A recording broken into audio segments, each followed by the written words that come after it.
Okay, everyone, now that we went through the essentials of what a real estate purchase contract looks like, we're going to go ahead and start going through that contract. Hopefully you've taken the time to download that contract as I encourage you to do so. One of the things you need to make sure you understand as a real estate professional is you need to understand the purchase contract so that you have a very thorough understanding of each line, each item, so that you can convey that to your client. Not only so that you can represent them in the best light, but if you're stumbling through the contract, how much confidence that's going to show with your client. So let's go ahead and start. At the top of the purchase contract, you'll see here, we have a date. This is going to be the date that the contract is written. Our next line, which is line number 4, that's where our buyer's name is going to go. Mr. and Mrs. Buyer. Line number 5. This is going to be the common address, 123 Banana Street, right? This is the address, 123 Banana Street, Las Vegas, Nevada, 89152, whatever it may be. The next line you're going to see here, APN. That is the acronym for Assessor's Parcel Number. The Assessor's Parcel Number, which is maintained at the county or city's assessor's office, gives the legal description of that. So we want to make sure that we always know what the assessor's parcel number is, and we include that. Further down this line, you will see for the purchase price of. This is where we're going to put in the purchase price that our buyer is offering to purchase this property. Over here, you'll see that it's going to be a dollar amount. So for this example, $250,000, 250, comma, 000, decimal, 00. Then here on line 8, it will actually be spelled out. That would be 250,000 spelled out so that there's no misunderstanding. And you'll see right here, buyer does or does not intend to occupy the property. And that's going to be on line number 9. Why is that important?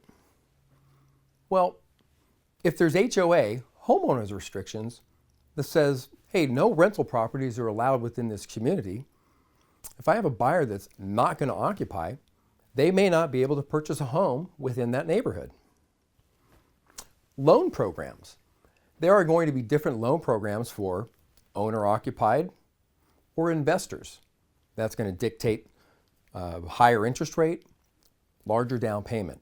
We need to make sure that we always check buyer does or does not intend to occupy the property. Next line down, financial terms and conditions. As you can see on line 13, earnest money deposit. An earnest money deposit in a residential purchase agreement essentially is the buyer's good faith to say, hey, here's X amount of dollars up front, showing my good faith and to buy the home. Generally speaking, that's going to be about 1 to 1.5% of the offer price. You can also see there's going to be spots here, line 14, 15, 16. Who's going to hold that earnest money deposit? Generally speaking, title, escrow, or real estate attorney will hold that good faith deposit towards the end of that transaction. One thing you need to keep clear, the earnest money deposit is not additional money needed to close the transaction. It goes towards the funds you need while purchasing that house. Line 20. Are there any additional deposits to be placed in escrow? Most contracts, there's not going to be additional deposits needed. However, all terms are negotiable. Generally speaking, we're not going to have any of those that are going to be required in a traditional transaction. Line 24. This contract agreement is contingent upon the buyer qualifying for a loan. What type of loan is your buyer taking out? As you can see, we have conventional, FHA, VA, or other. Now you might ask, what's other? Normally, most will have conventional FHA or VA. There are other types of loans out there, which you may have heard some of the terms, hard money. Those are loans where you're using an untraditional lender. So that's what you see under other. Conventional loans. Those are generally going to be loans that are going to have a little more of a down payment up front, possibly giving favorable terms. FHA loan, that is a federal housing loan. Generally speaking, on the FHA loan, you can get in with a minimum down payment of 3.5%. Make sure you consult your lending professional to see what type of loan best fits your buyer, and your buyer and the lender will discuss that. A VA loan, that is through the Veterans Administration. The VA loan essentially was brought about when veterans were coming home from possibly active duty, that they could get into a home without having to have large down payments to make it easy for them to do that. A VA loan is a great way to get somebody in a home, but they do have to have been either active or previously active military. If you drop down here to line 29, or line 30 rather, what type of an interest rate is your buyer getting? Now, a lot of agents, and I see this, and this is a mistake as a corporate broker I see a lot of them leave this open. So, hypothetically, today your buyer's qualified for a loan at 4.5%. Say something happened in the financial markets or the housing market where interest rates suddenly skyrocketed. So now, today it's 4.5%, but 2 weeks into the transaction, rates have changed and now they're at 7%. If we don't put some type of a cap or terms in here, you're subjecting your buyer to pay whatever the prevailing rate is at that time. And they may not be able to qualify if the rates go that high. So you need to make sure you understand that and discuss that not only with your buyer, but the buyer's lender. Buyer to execute a promissory note secured by a deed of trust. This, if we were not taking out financing, this could say the seller owns the property free and clear. The seller is going to act as the bank. So the seller is going to give you a loan, you're going to execute a promissory note. Balance of the purchase price. And then you have here, line 40, total purchase price. Now, one of the biggest mistakes that I see as a corporate broker is you would like to think that we all can do math. We have calculators on our phone, right? I'm going to jump back one. But if we have our purchase price of $250,000, we have an earnest money on line 1 of, say, $3,000. They're qualifying for a loan of 10% down payment. We have to ensure that line 1, our earnest money deposit, our loan amount, and balance of the purchase price, that math all needs to add up. So at the bottom, it adds up to our $250,000. Does that make sense? If your math doesn't add up, not only are you going to look incompetent to your buyer, you're going to look incompetent to the selling or listing agent. Now, let's move to page number 2. New loan application within X amount of business days. Generally, best practices is to have your buyer pre-qualified, as we know, but we're going to put a timeline in here to say our buyer will complete a full loan application within 2 days, 4 days, 5 days of the signed accepted purchase contract. What is the importance of having the completed pre-qualification application, if you will, with the lender? This is a little deeper dive by the lender in regards to the buyer's buying power. So pre-qualification, just to be clear, they generally kind of do I'd like to use the term soft pre-qualification. What's your credit score? What's your DTI, debt to income ratio? Employment history, income, things of that nature. But with the actual completed application, you're going to be required to provide documentation, possibly pay stubs, tax returns, getting that documentation to the lender in a timely manner, especially once we have an accepted contract, is very crucial.